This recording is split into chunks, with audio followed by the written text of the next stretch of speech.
everyone, and welcome to another edition of the Stardom Road podcast here on the Count Out Podcast Network.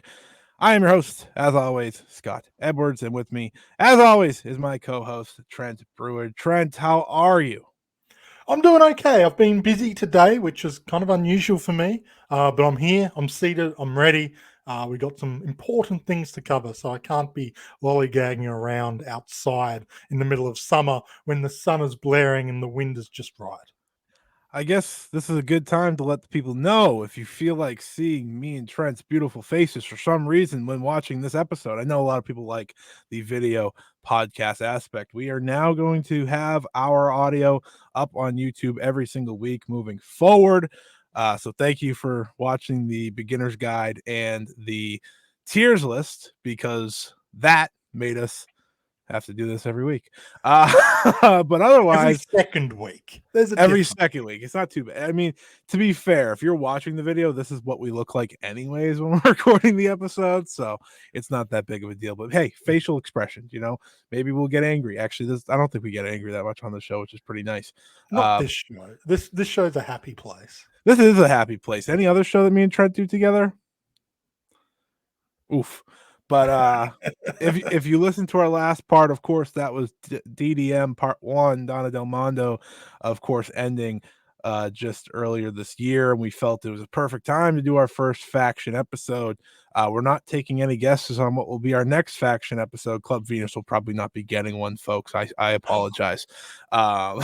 They as a faction, they didn't last very long. Like, if you actually think of like how long they lasted as a faction as one, and they didn't have the impact as DDM, I would say. They had so, two permanent members. Yeah. It was less a faction, more a tag team that just invited friends from overseas to party.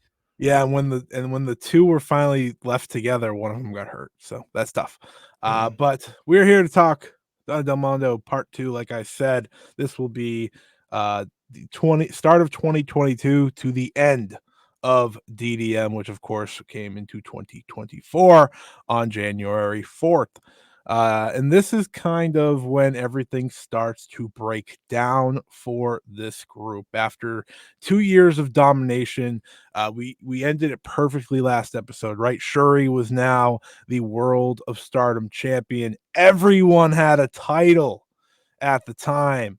And by the end of this episode, yeah, you're right, they don't even exist anymore. But it didn't take too long for faction members to start leaving this overpowered group, and we'll get to their most overpowered in just a little bit. But Trent, before we get into the full story and the full rundown of them breaking up, what was your feeling about DDM heading into the new year? Because we knew we had the new Momo mask joining the group. Everyone's a champion. Like, could they be stopped? Would I have thought at that time, 2 years later, they'd be gone? No. That's definitely not what I would have been thinking. I definitely didn't think they were going to break up in 2 years' time from that moment. But I do remember at the time thinking, and I wasn't the only one thinking this, something has to give. As you said, everyone was a champion. Everyone was kind of in their top form. And now they're bringing these two new mystery people. And it felt like Julia was kind of going outside of Donna del Mondo's overall vision in doing this. Like the Momo mask that would then being brought in felt like a Julia thing, not a Donna del Mondo thing. And I remember thinking at the time, this is kind of interesting when you've got someone like Syuri who's a champion. You've got my Himeka kind of doing their thing, and they've all had pretty strong connections with Syuri as well as Julia. It kind of felt something might give. It didn't fall the way I thought it would necessarily. But I do remember thinking this feels a little too good to be true. Yeah, I remember once they added the new members, I think the conversation was, is this going to split into 2 different groups, which it essentially did. Who's going to leave? What's going to make sense after all this? And I feel like everyone at one point out of that faction was pitched to be leaving. Except for Julia, obviously, because DDM was Julia's group, as we have found out 2 years later. But it did feel like everyone was like, oh, Micah can go start her own faction. But the obvious answer was, of course, Syuri, who was the World of Stardom champion at the time, felt like she was ready to be a leader of the group. But let's. Right. No, that couldn't work. I know, but let's get into it. Enough jibber jabber, I guess. Here we'll get into the actual context of what happened to this group. So it was January 3rd, live on YouTube. I remember this because I watched Mm. um, that they held a house show. It was their first show of their year, New Year's Stars. Pretty normal for them. That's what they do. They run a live show on January 3rd every year, pretty much now. That's kind of their new staple. And, of course, this year we got another staple, but I digress. Uh, and it was in the main event that it would be Julia and the Momo masks, and the Momo mask would be revealed to be none other than the former TJPW wrestler Mirai Mayumi, now just going by Mirai, as well as former Ice Ribbon wrestler Tekla. This I remember the reaction to this, because in the build-up, people had started to connect the dots that it was likely these two, because Mariah had left TJPW, but she was not retiring, and Tekla had also left Ice Ribbon. So it was only starting to make sense. It was kind of the same thing when Natsupoi had been coming into the group. You connect the dots enough, it Mm. starts to make sense. And within one night, I remember that debut fondly because everyone was talking about Tekla. Like, everyone was like, "Oh, like, they took away, like, what made Mirai Mirai," and I vividly remember that. I was like, "She's gonna be fine." I Mm. was one of the first people was like, "She's gonna be fine, just give it time," but Tekla really made people notice her, and maybe that was the most popular she ever was, truthfully, in Stardom. I just feel like that was, like, everyone was so interested in her, and little did we know at the time, it was gonna all be about Mirai by the end of the next 2 months even. It made sense too because Tekla is someone who, like, the way she wrestles, the way she carries herself as a performer, it is very eye catching from the very beginning. She's got this kind of wild out there style. She's running all over the shop. She does the backwards bends thing. She's got a lot about her that will catch your eye straight away. And for people who weren't aware of who these two wrestlers were, and there's a good mix of people who had some knowledge, a lot of knowledge, no knowledge, Tekla is always going to stand out in that situation. And it kind of felt like they intentionally not told Mariah to take it easy, but it definitely felt like they went out there with an idea to put Tekla forward first and foremost, and kind of knew, look, we've got other plans for Mariah. She'll get over in her own time. But it felt like a statement match for Tekla, and it worked wonderfully because at the end of this show, everyone was talking about Tekla and like, oh, what's she going to do? Where she's going to end up with Stardom, and how far will she go? Because she was very well respected in Ice Ribbon and doing her thing outside of Stardom. And I think seeing the opportunity for her to work in the biggest Joshi league uh, felt like there's going to be a lot of options that maybe didn't get realized fully. But on that night, like, whether that was her most popular or not, it can be debated. But I think that was when more people were talking about her. Notably, Tekla came in as a former Triangle Ribbon champion, which was one of their secondary belts in Ice Ribbon, while Mariah, of course, didn't have many accolades to her name. She was still kind of like, "What do we have here?" type Mm. wrestler, and obviously, we would go on to learn they had a lot in Mariah. We You won't be also talking too had Sorry, good. just quickly. You also had the Ice Ribbon connection with Julia, and that was Yes. very apparent very early on. Yes. These two seemed basically inseparable from the moment Tekla Yeah. was in Donna del Mondo. They were attached at the hip. Whereas Yeah. Mariah came in, she didn't have that same connections, and that kind of played a pretty important role in these first couple of weeks. And which is also notable is they did defeat Tam Nakano, Unai Sayaka, and Mai Sakurai, who would slowly but surely be recruited to the group. We'll get there Mhm. in a second. But if anyone had doubts about Mariah, it ended very quickly on January 8th, because in her second appearance for not only the company, but her new faction, she laid down the challenge for Syuri, who had just won the World of Stardom Championship, and that would be Shuri's first defense at Supreme Fight on the 29th of January. Um, Instant big spot Mm. for Mirai. Not only was this a real challenge, I think, for Shuri right out the gates, but it was what it is the perfect way to show how Rossi Ogawa books. It is the ultimate sink or swim, and that is what he did with Mirai. He said, Yeah. "No, we're not going to wait around on this one. We are going to put you in a world title match against the best wrestler on the roster at the time, and we're going to see what you can do." People had felt like she was underused in TJPW, wasn't given a chance to shine. Rossi heard those things and basically said, okay, well, let's find out what you got. You know, chucking her into a main event spot without having established her really, without giving her time to get accustomed, and also chucking her in. Obviously, Syuri was now well and truly the dominant face in Stardom, but like there was no chance for her to build up her reign here. She had to hit the ground running. And like we talk about this with a few championship reigns that happen, they can start a little slower. It takes some time to find their mark. They weren't doing Shuri any real favors here. Like to send her out with someone who was only in the business for a couple of years, had only been in the company for a week, and had 2 matches, one of which she wasn't the focal point of. It's asking a lot, and I think this wasn't necessarily a highlight moment for either of their careers in the long run. But like you can't look at what happened here and not think, well, this is why Rossi has so much faith in Mirai, because he's always had so much faith in Mirai, and he keeps giving her chances because, like, generally she delivers in these moments.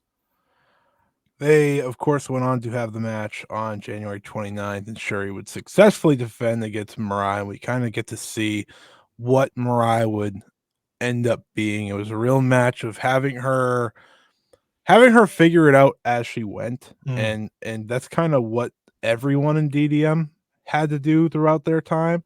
So I think there's a big theme there with that. It's that, all right, let's send you to the wolves and see what happens, right? They did it with Himeka in the 5-star, obviously, which is a big one that I like to make that comparison, because going to the finals of the 5-star, it means a lot more now, obviously, than even did then.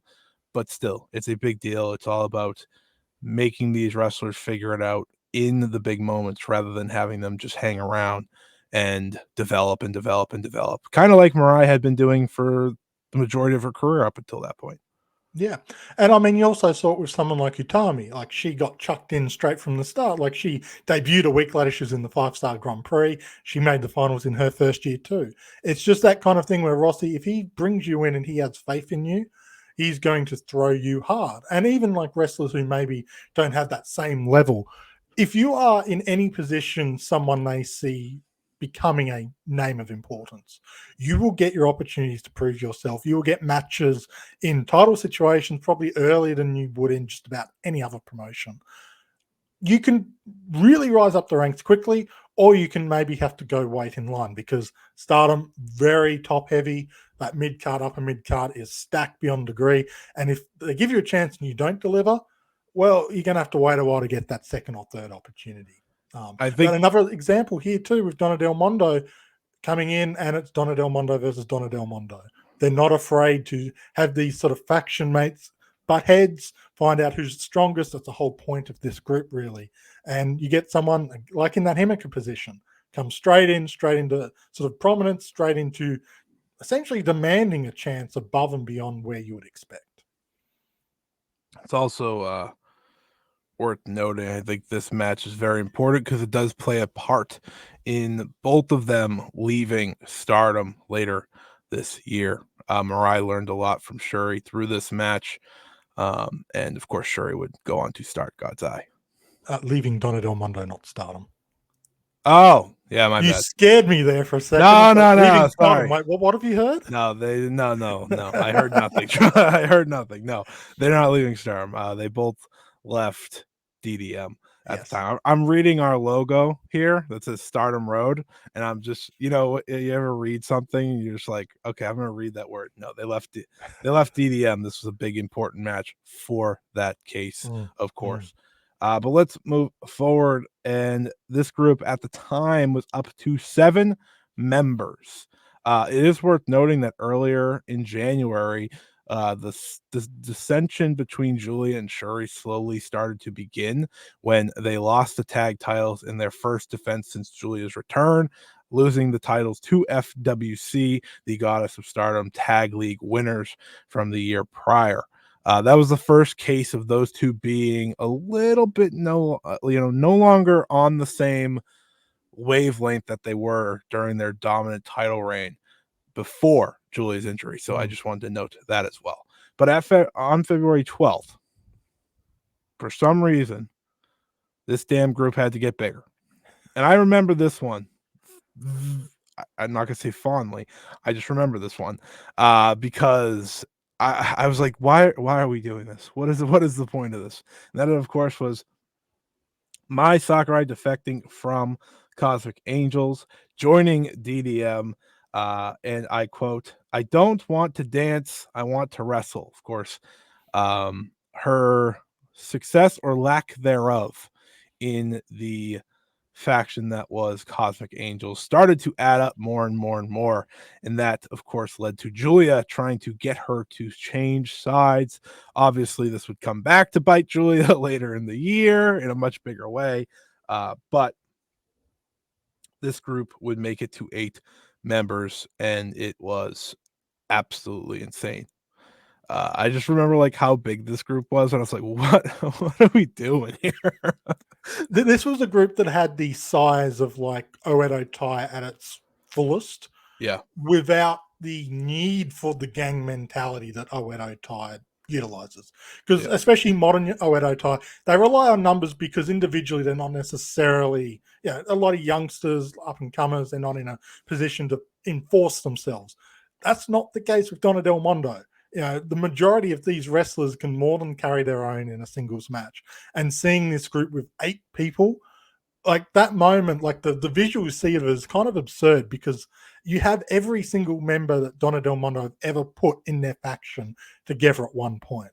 Now, it doesn't last that long, but it's just wild to see. You can get this photo of the entirety of Donna del Mondo as a faction. Mai Sakurai at the time was not very popular, especially in the Western circles. A lot of people kind of shrugging and saying, "What is she doing here?" Shout out to that Jordan Patu meme. Yes, Sakurai. very popular meme that spread through that time. It is wild. Like Mai Sakurai's career did a complete 180 on this moment. Yep. Who knows what would have happened? Because it almost feels like a switch flicked inside of her joining Donna del Mondo. She didn't become a world class wrestler, a red belt contender from day one after joining Donna del Mondo. But the switch in personality, the switch in wrestling seemed to come very suddenly. And it just kind of unlocked everything in her and went from like, oh, she's arguably the most uninteresting, the worst member of the roster. And she very quickly found her footing in Donna del Mondo and has continued to improve to the point now in 2024 where character-wise, she's arguably one of the most popular wrestlers. Yeah, she has gotten herself over, and I think that's again a credit to what DDM was. It felt like anyone that joined that group was able to get themselves over. So at this time, the faction was as followed: Julia, Syuri, Micah, Himeka, Natsupoi, Mirai, Tekla, and Mai Sakurai. Those numbers would quickly dwindle down.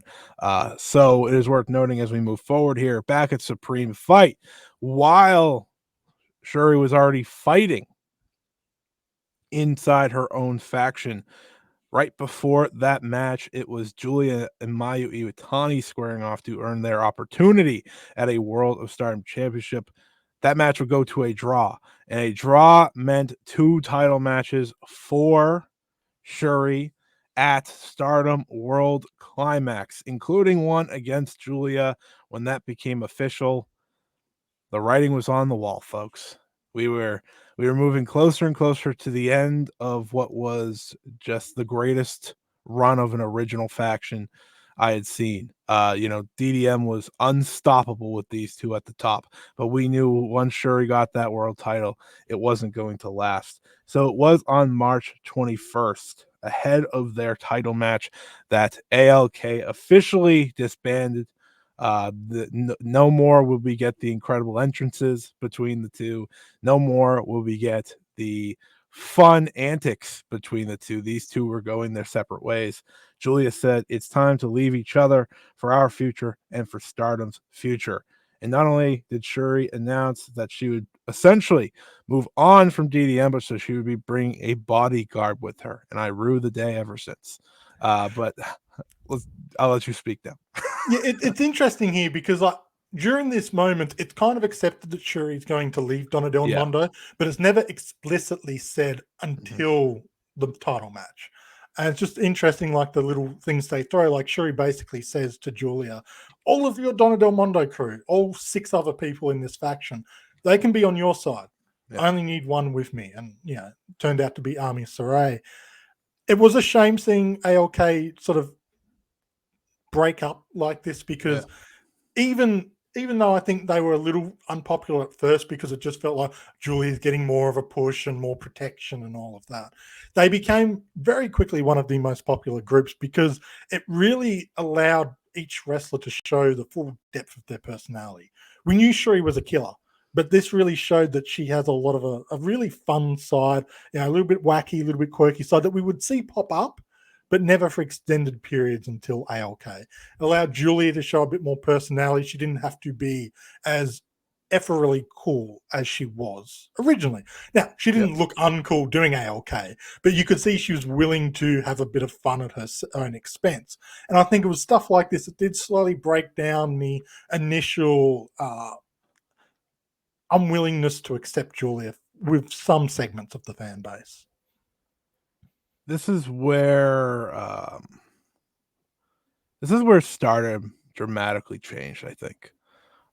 Because with that original DDM, despite some fans like wanting them not to always dominate and things like that, Shuri and Julia no longer being connected really was the end of DDM as we know it, and we could figure it wasn't just going to stop there, obviously, because there are still many more members. Shuri is leaving the group. Someone's going to have to go with her. So let's get to it. March 26th, this is when Shuri officially announced that she was leaving DDM, and this is also when Shuri and Julia battered one another in the first night of Stardom World Climax in an incredible main event against each other. And it was Shuri who was able to pick up the win and rid Julia at the time. I remember when this title match was happening, some people thought, oh, maybe this is going to finally be Julia's crowning moment, but that's not how Stardom tells stories, people. There's a lot more to it, and this was only the beginning of getting there. So with Shuri leaving the faction, of course, Ami Saray would be by her side first. And it wasn't too long after that, about a week, where on the was it the opening night of the Cinderella, Yes. that Shuri and Ami Saray would main event against one another, kind of testing what the new bodyguard would be. By the way, this bodyguard nickname disappeared very quickly after this. I don't think I ever heard it again. But It Shuri disappeared after the first night. Yeah. Shuri defeated Ami Saray and announced that her faction would be none other than God's Eye. And I think to the shock of many at this time, because there were so many reasonable options for Shuri, right? You were like, oh, okay, it's gonna be Micah or Himeka. I think that was the main conversation. And that's a point made sense. But Micah and Himeka just felt like, okay, they're both ready to be number twos in a faction. And this again plays to what we said earlier. It was always Mirai that was getting that push. Mirai would leave Donna del Mondo, and Julia was not happy about this. Julia was very angry about this backstage. There's a great backstage clip if you could find it. I'm sure if you watch the show in Stardom World, it's on there. But Mirai would come out, ask to join the faction, and leave DDM. So that's now 2 wrestlers leaving DDM, and definitely one of them was not expected at the time. And God's Eye was born. Yeah. And it made perfect sense looking at it in hindsight because as we talked about, Mariah came in and it felt like Julia cared more about Tekla and all the focus was on Julia and Tekla. And Mariah, she takes a swing at Shuri and Shuri basically tells her after the match, I want to help you get better. I want to help you get stronger. So Mariah found her connection point in Shuri. Now, if Shuri's leaving Donna del Mondo, Mariah doesn't have long-standing connections to this group, not like Mike or Himeka or Natsupoi. She's only just joined. She didn't have the friendship base there. So it made sense for her to follow Syuri in this situation. But it definitely did feel like people thought it was going to be Mike or Himeka. Just as you said, like both of them felt primed to be a number 2 in a faction. Donna del Mondo even losing Syuri, you'd still have that power struggle between them. Yeah. Why not give one of them the chance to show themselves? And I think everything worked out for the best in how they handled it this time. But it did feel like, that would have been the best way to bring Donna del Mondo down a peg in strength and also help lift God's Eye up, because you had Syuri, obviously the number 1 dog in Stardom, but Ami Sarai was still very much unproven commodity. Mariah still kind of having to prove herself. You didn't have the secure base of one of the My Hime duo to necessarily solidify this group. And it's a big reason why God's Eye took a long time to find an identity, because they were pretty much just still DDM in many ways, because Ami and Mariah just weren't at that level to kind of rise up with Syuri, who obviously was unstoppable at the time as the world champion. But I think you're absolutely right. It did work out for everyone in the end. Obviously, we're saying that with Micah as the, having have won the world championship, and Himeka retiring, like that would have been problematic for that faction and so on. But after Mariah officially left, the bleeding in DDM finally felt like it stopped. It was like, all right, how does this faction now get back on track, right? Because I think that's a big part of any faction that loses members, right? We saw it with Stardom a lot. Stars. I keep saying Stardom. That's my apologies.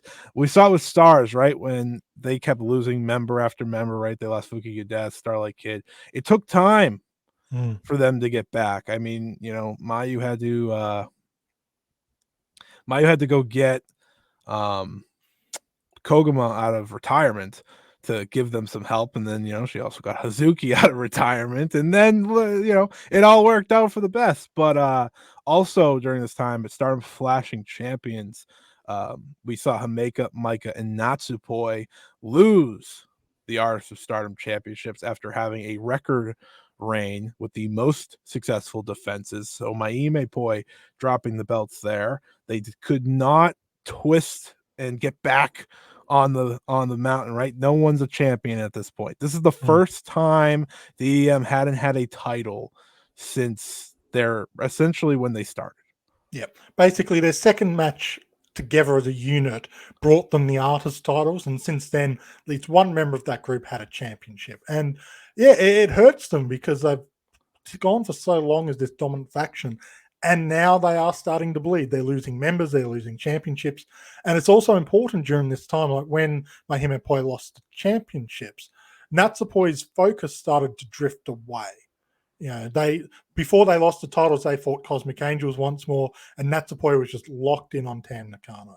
That would eventually build into a feud between them, and it kind of drew her focus away from the group. Some of that selfishness that Himeka kind of pointed out in the previous year was starting to show itself again, and Donna del Mondo as a faction didn't have the same strength it did to necessarily handle this loss of focus.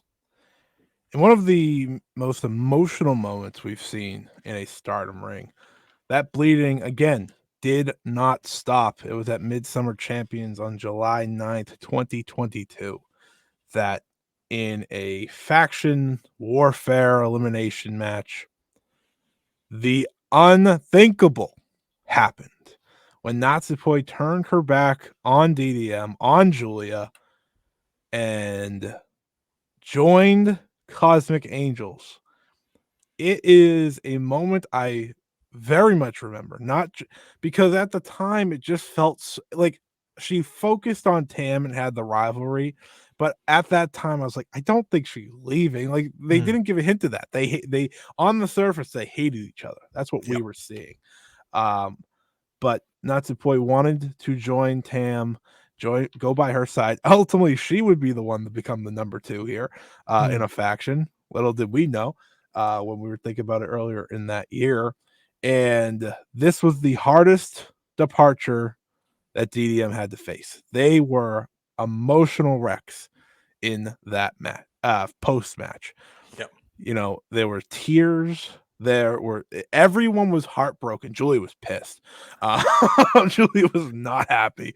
Julia also got dropped on her head, so I wouldn't have been that happy either. But Tekla was crying. Like obviously Himeka and Natsupoi had gone what they went through last year at this time.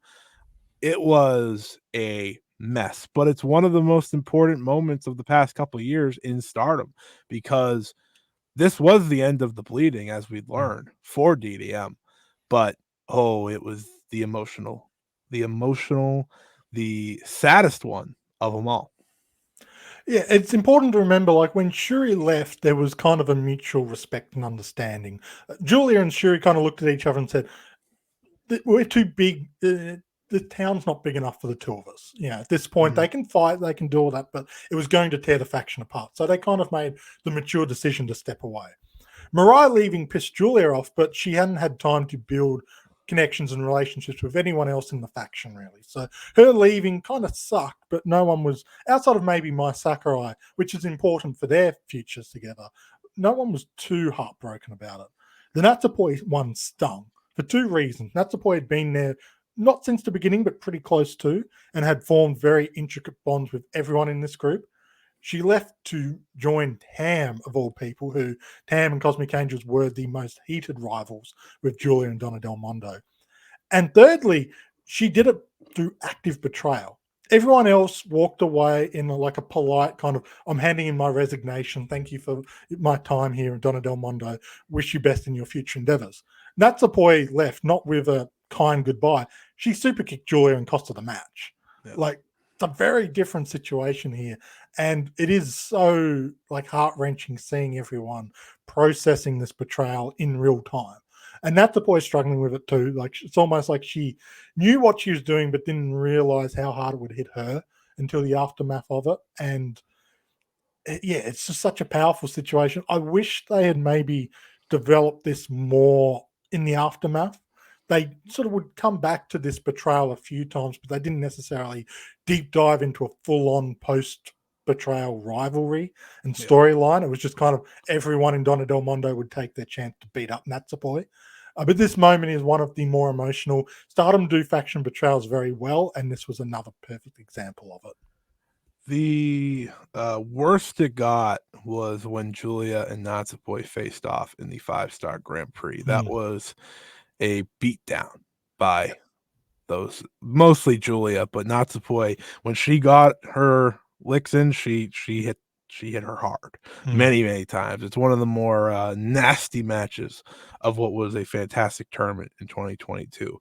But speaking of that tournament, like I said, the bleeding had stopped for DDM once and for all, and it was time to finally get back to the top. And this was really the story of the year at this point. It was all about Julia finally getting to the top of Stardom, and of course it started here with the 5-star Grand Prix. She would go on to win this very tournament after dropping her first few matches, including an emotional one to Mirai, which just pissed her off all the more. And it would bring her to a final night where she would face Suzu Suzuki and Tam Nakano, one of the best, most perfectly laid out final nights I've seen just for those two matches alone. And by the end of that show, not only did DDM feel like it was back on top in a way, but Julia, after over a year and a half of not truly being on top of Stardom, was well on her way back. And she set up a date with Syuri at Stardom Dream Queen. Of course, a year prior was when we kind of thought Julia was going to ascend in this situation. Her injury in the 5-star Grand Prix put a pin on that and allowed Syuri to rise up. So at this point, everyone was kind of ready for Julia. And I think that extra year of struggling really set things up properly.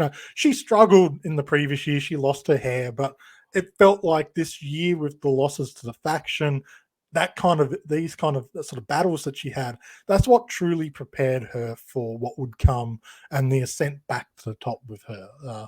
That 5-star Grand Prix, she came in on another level and really focused on delivering the very best that she could. And that final night, like, the only reason you might not list Julia's final night in 2022 at the 5-star Grand Prix as the best 5-star Grand Prix performance is because the previous year Syuri had gone through Takumi Iroha and Momo Watanabe. It's a hell of a discussion for anyone that wants to debate which was the better night. I think I would listen to either discussion because it is close. Uh, but fast forward to the moment, of course, December 29th, Syuri and Julia deliver one of the greatest matches in Stardom history, one of the most personal, one of the most emotional, and like I said, one of the simplest, greatest 5-star match in any book I'm reading. Um, it was tremendous, and Julia had finally reached the mountaintop she had been trying to find since she came to the company at the end of 2019. She was the World of Stardom champion. Her and Syuri had an emotional moment in the ring. It was perfect. It was the perfect culmination of a year that saw DDM become its strongest and then become its weakest. It was the culmination of Julia going through the ups and downs, losing her chance to ever potentially see the main event of the previous year's Stardom Dream Queen due to injury, having to fight her past demons of Ice Ribbon and Suzu Suzuki and everything that came with that. And she was able to get the big win over Tam Nakano in that 5-star final, and then finally defeated Syuri to win the championship. It was perfect. Everything about this night, everything about this story, it was perfect. And little did we know after that, that was as perfect as it was going to get. But I'll let you talk about this.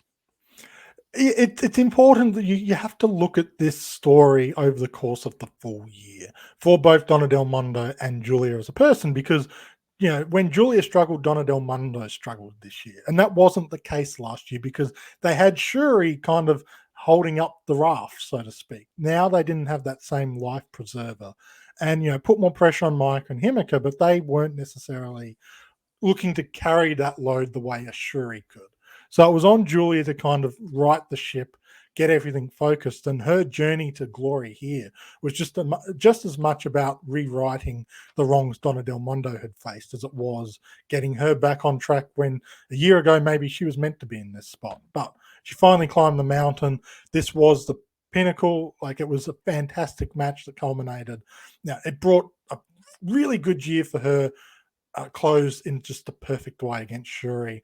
And it was nice to see the respect still there between them. After everything they'd gone to as ALK, as friends, and then as rivals, you still had that respect there. And that is something that continues to this day.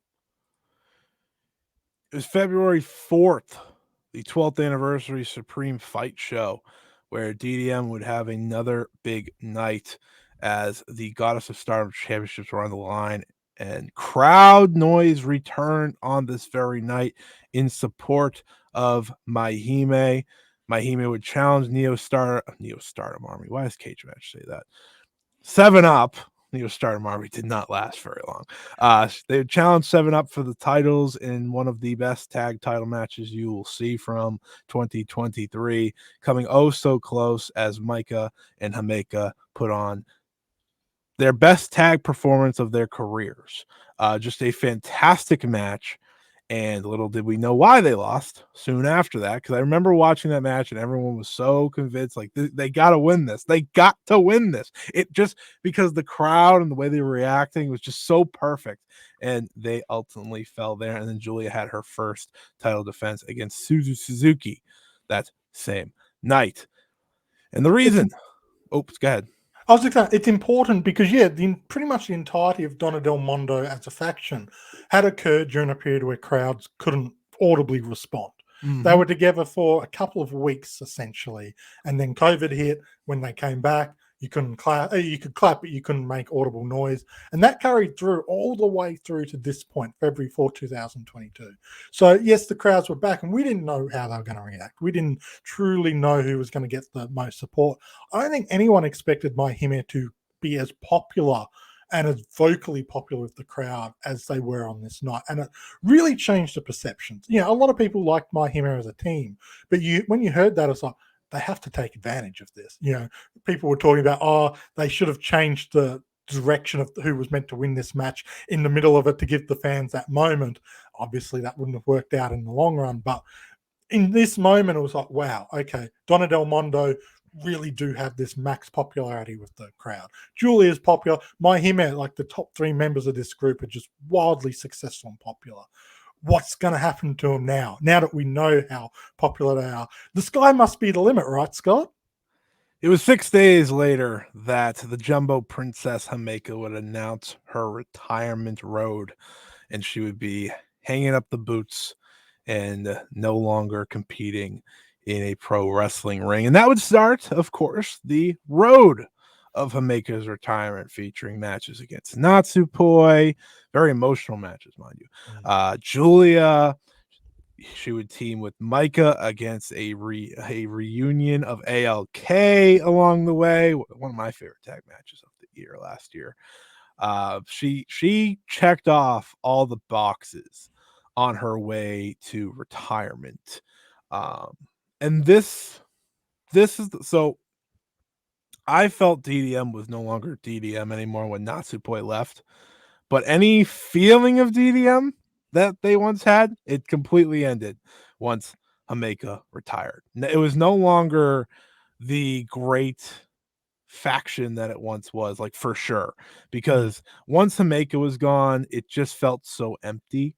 Because, again, I say that once Natsupoi left, they lost a lot. Like, I just like, this is not the same faction, but at least you still had Julia, Micah, and Himeka there. Once it was down to Julia and Micah, it just was never the same. Natsupoi brought a lot of personality and vibrancy to this group. And it was one of those things you didn't realize they were missing it until she came into the crew, till she became established. And then that's really what unlocked the full potential of prime Donna del Mondo. When she was gone, thankfully, Julia, Mike, and Himeka had kind of had enough time to develop their true personalities, so they were able to carry it a little bit. But it did feel like they were left wanting. With Himeka gone, they felt far more mortal as a group, because a top end of Julia, Mike, and Himeka, that's as strong a trio as you can put together in Stardom. When your top trio is Julia, Micah, and say Tekla's great, but it is a very big drop in strength. You can look at that group and instantly know, oh, well, Tekla's taking the pin. With the trio of Micah, Himeka, and Julia, or Julia, Syuri, Micah, Himeka, even Natsupoi, it's no longer so clear. It's almost like, well, no one here is losing this random tag match. So Donna del Mondo are winning. That was no longer the case. They felt very mortal. They'd lost a lot of their soul, a lot of their spirit. And maybe there was an expectation that Tekla or Mai Sakurai would really rise their game to match what was now gone. But it never really felt like they were going to try and replicate what they used to have. And that's very important. April 23rd, All-Star Grand Queendom, the biggest show in Stardom history, would be where Himeka would have her final singles match in Stardom, going one-on-one with Micah, who, of course, would get the win. And you guessed it, a very emotional match. Little did we know at the time of that match that later in the night it would be Julia dropping the World of Stardom Championship to Tam Nakano in the main event, ending any last life that I feel like this group truly had. Like, once Julia was no longer champion, it just happened to be the same night, Himeka was going away. They lost all steam. Like, it was just, all right, we're going to call this DDM because we have these wrestlers here, but it's not going to be the same anymore. And you felt that once the show was over, because she was no longer champion. She had done everything, that being Julia. And it just felt like there was no destination from here that made sense anymore. Some magical things happened. We found one more destination for DDM before it was all said and done. But with Himeka wrapping up and Julia losing the title, this really felt like that end. If anyone was looking for the end, this felt like the end. Not the official end, because that was a year later, but this felt like the end. Yeah, and it's not just the case of, oh, they no longer have the strength, but just the focus for these members changed. Julia felt like she went into more of an ancillary role. Her doing the Barry Bomb and stuff helped Mai Sakurai and helped Tekla, it lifted them up, but it definitely felt like she was keeping herself a little busy. And the fact that those three were kind of off doing their own thing, Donna del Mondo was no longer big enough to support three people having fun, Yep. and the others can kind of do their thing, because it left Micah essentially on her own.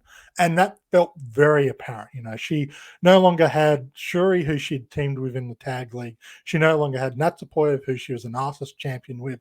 She no longer had her best friend Himeka. Micah, even though like she was very important in the group as the number two, and like a clear cut number two now, like it wasn't a case of before where it's like, oh, it could be Himeka. No, it was Julia, and then it was Micah. She felt very separated from this group. Didn't feel like she belonged with Barry Bombers. May 14th would be Himeka's retirement show. She would do a gauntlet, get the top Korakuen attendance of the year. So that was pretty cool. It was a wonderful goodbye to the Jumbo Princess. Had everything you would look for.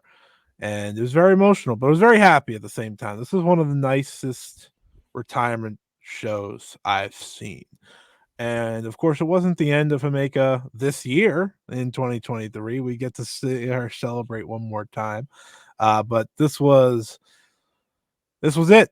And I'm still like shocked kind of that Himeka's retired. Because like it just never, because even like during her retirement road, it just never felt like she should be a wrestler that's retiring. She felt like she got to like her best ability while on the road to retirement. I was like, what is happening here? Why is it happening like this? It's not that unusual for when a Joshi retires, like not for injury or old age. This was just kind of her being like, I've done what I want to do in wrestling. I've got everything out of it that I would like. Yeah, she was just still reaching her prime in terms of athletic prime and wrestling prime. So it was nice that she got to kind of showcase like, yeah, I'm leaving on my terms. This isn't because I can't do this. It's because I don't want to do this. And it was nice seeing her pop up at the end of the year, and also at a random house show. She's in the crowd pretending she's not there, and she stands out. Doesn't help when Mina Shirakawa goes out of her way to hunt her down in that crowd. But it was a wonderful retirement for Himeka. Like, it's never fun to see someone go out, but like, she went out on her terms. We're doing what she wants to do, and it did feel happy. There was no kind of underlying sense of this is a sad retirement. Yeah. It was sad for us fans, Right. especially this fan here. But it was a happy moment because it was like, yeah, she's moving on to what she wants to do. She's happy. She's doing this because she's choosing to. It's how you want someone to retire. Yeah, absolutely. And her retirement opened the door. Little did we know at the time, but it opened the door for the Empress Micah to step up. And of course, from here would be the slow movement of Micah and up the card, and we'll kind of get to it here in a less unofficial way, because it's kind of a messy rest of the year for DDM from here. So they do win the Bari Bombers, as you mentioned earlier, win the Artists of Stardom Championships by defeating Restart on May 27th. That title reign was very forgettable. Took a back seat to Julia winning the Strong Women's Championship, but at the same time, which is kind of the main DDM story of the year, Micah is slowly breaking away from DDM. She never officially broke away, as we know, but she was teaming with Suzu Suzuki a lot, and Megan Bain, and May Sarah a little bit. She started to become a trio with Suzu and May Sarah, because obviously Suzu and May Sarah were the odd duo out for the year, and they needed a third, and the Bari Bombers were a trio. So what made the most sense? Let's put Micah with them. Micah, of course, would also form the tag team with Megan Bain. Divine Kingdom would go on to win the tag league later that year. But that story between Micah and Suzu continued to build, whether it was the generational struggle where we saw Julia and Micah butt heads a little bit. Of course, it was the second match where Julia pinned Himeka to get the win for the older generation, and Suzu Suzuki questioned Micah's abilities at that time. Fast forward to the 5-star Grand Prix. Injuries happened up and down that tournament. Saya Kamatani got hurt at the beginning.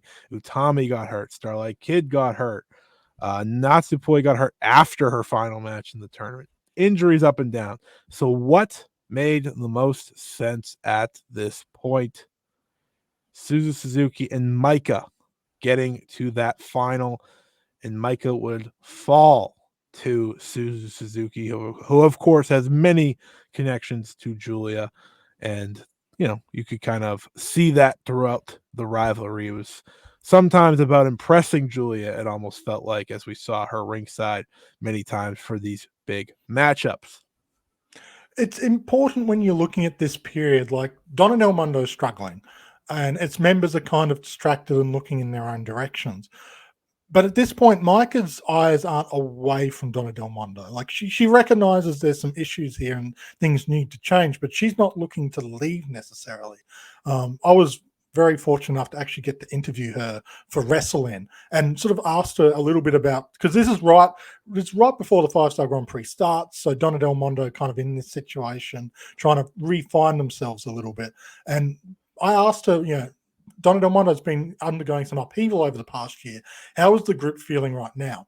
And how she responded was, a lot of stuff happened that caused people to leave Donna del Mondo. She doesn't say why. That's why I believe that the bond between the current DDM members is stronger than ever. There's no toxic atmosphere. My wish is that there will be a new member that's as badass and loves to train. So even though she recognizes Donna del Mondo's not in a great spot right now, she's hoping that she can bring people in herself, kind of like how Julia did with Tekla and Mariah, to strengthen Donna del Mondo and bring them back up. And in many ways, looking at someone like Suzu Suzuki, May Sarah, Megan Bain, they're all people that kind of fit that mold. Someone who's badass, loves to train, willing to work hard, not afraid to sort of get their fingers a bit dirty as they try and unlock the full potential of themselves. It just so happened that maybe targeting Suzu Suzuki isn't the best choice because she's such a headstrong personality that fits Donna del Mondo, but is almost too much so. And you get the same issues that Syuri and Julia were ultimately getting to when Syuri won the red belt. The only difference is that maybe Suzu and Himeka weren't mature enough to handle it the way Julia and Syuri did for as long as they did.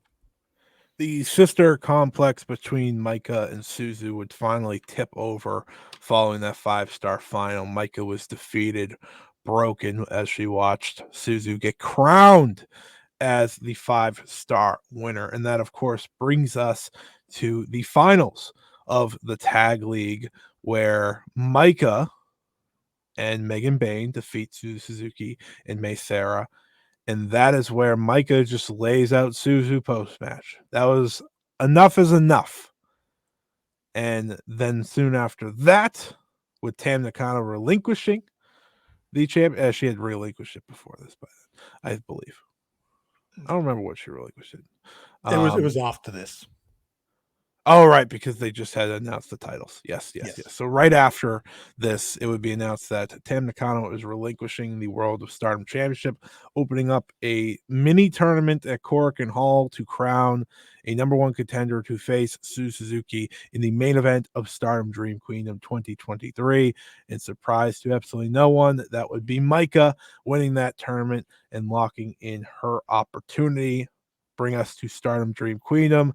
Himeka becomes the World of Stardom champion, meaning that all 3 original members of DDM have held that title, all being crowned in back-to-back years at this very show. It may have not always been the plan, but it ultimately worked out perfectly for these members. A very emotional moment to see her get that win. It is worth noting that it was Julia that helped Suzu to the back after that match. Now, we never really had to see much tension between these two because It was January 3rd that the Bari Bari Bombers would lose the Artists of Stardom championships in the finals of the Triangle Derby. And one day later, Donna del Mondo was no more. Julia declared it the end of the group, claiming that the original intentions of the faction was to get her, Syuri, and Himeka that red belt, which was achieved. Definitely didn't feel like a cop out reason when you've got Tekla and Mai Sakurai standing there who have never even had a World of Stardom championship shot. Thank But God. like it is technically it worked out very smoothly for them. You know, Yeah. the three original members, they all finally climbed that mountain, all in the same location, 1 year after the other. It was very fitting that it sort of came together that way. And obviously, outside factors influenced whether Donna Del Mondo would continue to exist in this situation. But like as you sort of said, like 2023 kind of revealed that the faction wasn't what it was, and it was never really going to find its way back. Even someone like Julia, like she didn't get into that mini tournament to try and get herself back in the World of Stardom Championship. She was content with the trios title and the Stardom, the New Japan Strong Women's Championship. And to me, that kind of spoke two things. One, maybe allowing Himeka to kind of be the focal point and to finish off that trifecta, but also that her direction was elsewhere now. Like the fire that had been in Julia that sort of encouraged her to make Donna Del Mondo as strong as it was and lead them to the kind of success that it had. Maybe wasn't there after losing Syuri, after losing Mirai, after losing Natsupoi, after losing Himeka. Like these are big losses to take on as a faction leader. Yeah. And after they were taking these losses, they never really found someone to come in. Yeah. It felt like Himeka was doing the recruiting, not Julia. It's very important, I thought, at this time. It just felt right for this group to end. Mm. And had you had me saying that a year before this, I would have said you're crazy. But um, natural reasons led this group to its end. I think there is a great reasoning behind these three being champion. This is a good place to end it. But obviously, Julia has new future goals that she is chasing.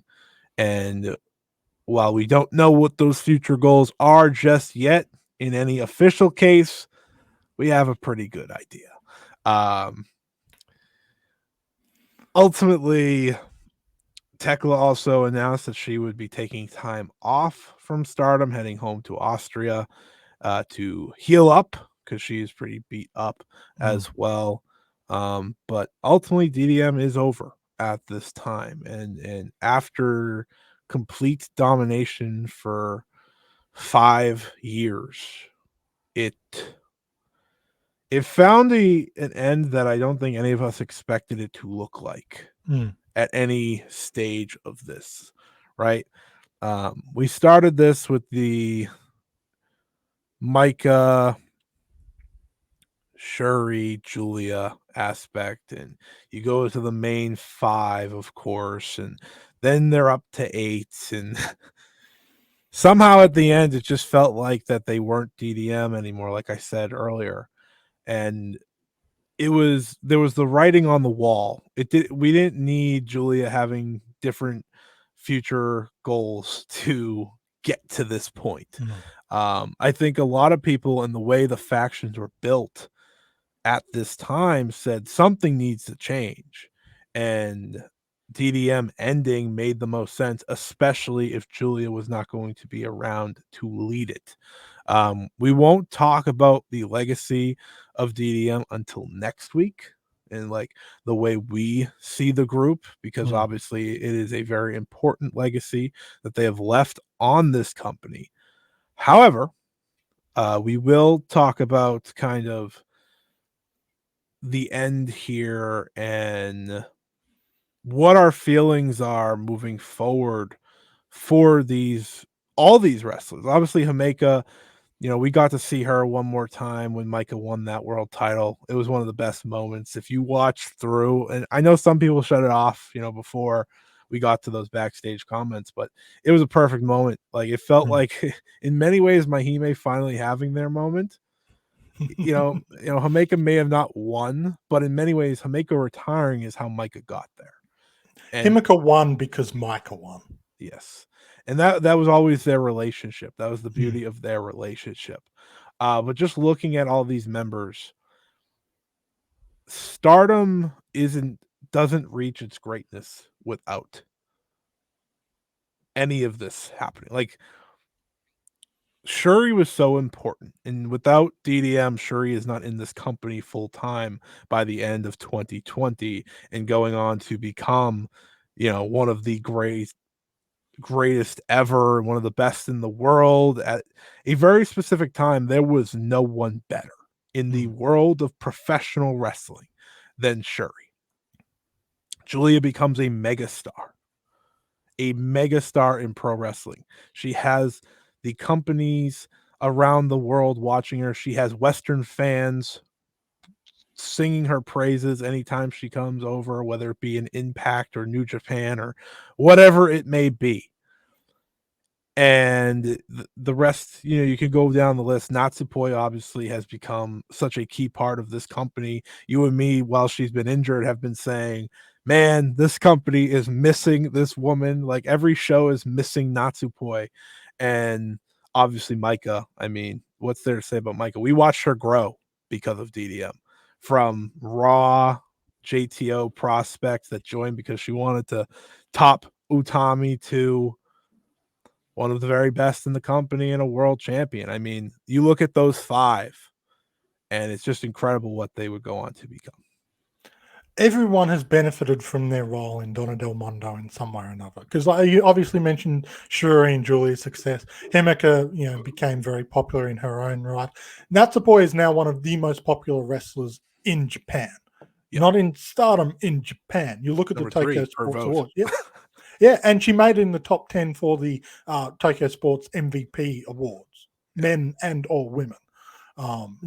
Obviously a lot of that is to do with her partnership with Tam and Cosmic Angels, but she doesn't get there without the Donna del Mondo stuff, because it wasn't like she was brand new to wrestling when she came into Stardom.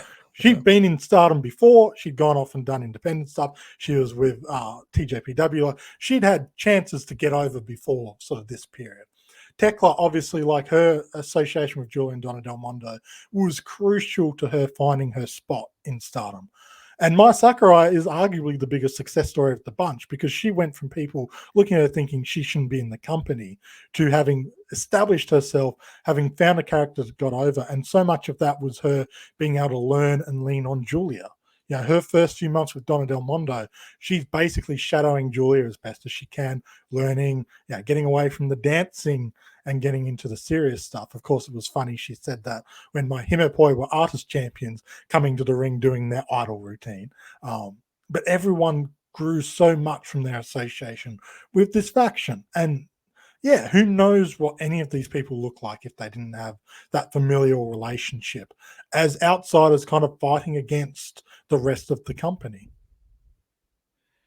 It's incredible what these five would go on to be, really. Like, if you didn't become world champion, obviously we don't know what Natsupoi's future is. We don't know if she's ever going to win that title. I couldn't tell you. But what those five would all become is either some of the most popular wrestlers in Japan or world champion.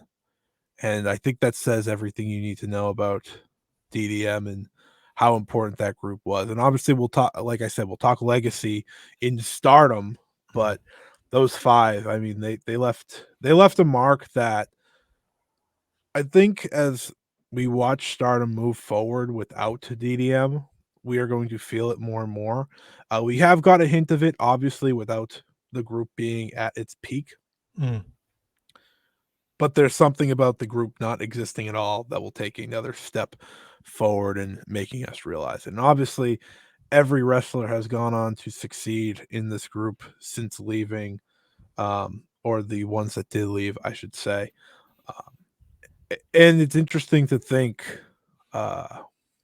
after all these title wins, after all these moments, after people were very against many of these wrestlers at one point or another at the start, including Julia. They became the most beloved, and that is just a credit to what they all created together. But before we get ahead of ourselves, I don't want to kind of get to that legacy thing that we will talk next week. So let's talk about what we are going to talk about next week. Of course, if you listen to the Stardom Road podcast, you know how these series go. We got a two-parter about their history, unless we get to a wrestler or faction that needs much more than that. We haven't got there yet, but we're going to eventually. We know those wrestlers. Yeah, we just push them off because that's a lot of work. But as you know, in our third and final part, we will go and break down some of the most important matches in the wrestler's history, but now we will do it in the faction's history. And those 4 matches are, if you want to go watch them, if you want to go back and watch them, if you want to check them out. Yeah, I mean, it's homework for us, so it's homework for you too. April 4th. You'll get more out of it if you watch the matches too. Yeah. April 4th, 2021, ALK versus Mai Hime for the Goddesses of Stardom Championship at Stardom Yokohama Dream Cinderella in spring. July 9, 2022, the match where Natsupoi turned on DDM and left them for Cosmic Angels. That is a match you need to see and experience. Maybe not for the match itself, but the final 5 minutes or so and the post match. That's why we have picked that match. It may not go up to the classics like a lot of these other matches are, but it's very important and one of the most important matches in the faction's history. It's also the only one here where it's Donna del Mondo fighting against someone else. You know, with Donna del Mondo, obviously a big part of them was challenging themselves against each other. And that's why we've picked a lot of the matches that we have done. But it was also important to see them working as a unit for 95% of the match. And they were going to win the match. That's they had a 2-1 advantage. Yeah. December 29, 2022, you guessed it, Syuri defending the World of Stardom Championship against Julia at Stardom Dream Queendom. Very excited to watch that one back. And April 23rd, 2023, Micah versus Himeka at All-Star Grand Queendom. And then, of course, talking DDM's legacy. After that, that will be the final part. So go do your homework if you want to enjoy the episode a bit more. I know, or you've probably seen the matches, but still, go watch them back. It's more fun that way. That's why we're doing it. That's the reason we do these shows. We want to watch these matches back. Gives us an excuse. Exactly. I'm always down for coming up with excuses to watch things back. But before we go, Trent, let people know where to find you, let the people know what you're working on, and all that jazz. So you can find me on Twitter /X at OneUpCulture. If you like the sound of my voice and also Scott's voice, you can find us on the Ocean Cyclone Show, which releases every month on the Wrestling Podcast Network. I also do a Gatto Move /Choco Pro podcast with Jeff. It's called Choco Cast. That's also on the Wrestling Network. What do I have at the moment? Good question. At the moment, we're in the process of completing an interview with May Saruga from Gatto Move Choco Pro fame. Don't know when that'll be out, but probably around the time either it'll be out or very close to coming out. So yeah, that's kind of what I've got going on right now. Very nice, very nice. You can follow me at Scott E Wrestling on Twitter. You can check out all the podcasts here on the Count Up Podcast Network, including my other show with Ryan on Ring Post Radio, where we talk about all the good things happening in wrestling and bad, unfortunately, over the past couple months. What do I have working on by the time this episode's out? The Syuri Anu interview will be old. I am working on other interviews, but I don't like to spoil it because things fall through. I don't know if they'll be for sure, but there should be 1 or 2 interviews out by the time this episode comes out. So hopefully that ends up happening. If it doesn't, don't yell at me. Just make sure you're following me on Twitter. That's the best place to find what I'm up to. But that's it. That's all. We're done. Nice hour episode. Easy. This is we really are shortening the episodes now after the 3 hour and 2.5 hour, whatever we did for those first 2 episodes of the year. It's only right that we stop talking for a little bit. We could go on and on. That's the problem. Right? If we really wanted to, these DDM episodes could be really long, but we're giving you the basic facts, things you need to know. That's why we love doing this show. So thank you to everyone that's listened. For Trent, I'm Scott, and this was the Stardom Road podcast on the Count Out Podcast Network. Until next time, see ya.